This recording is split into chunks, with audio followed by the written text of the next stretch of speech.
പഴമയുടെ തനിമ നിലനിർത്തി വടക്കേ കോഞ്ചിറ കോൾപ്പടവിൽ പൊഴുതുമാട്ടം നടന്നു.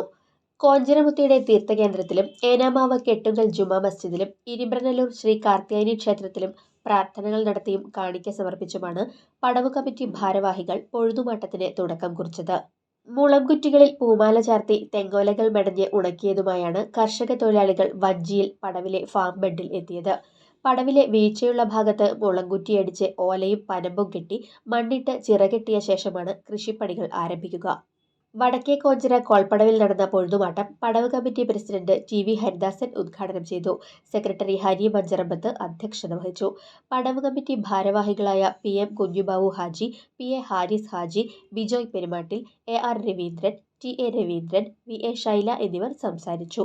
പൊഴുതുമാട്ടത്തെ തുടർന്നുള്ള വെള്ളം വറ്റിക്കൽ പ്രക്രിയയ്ക്ക് ഓഗസ്റ്റ് 1 തുടക്കം കുറിക്കും.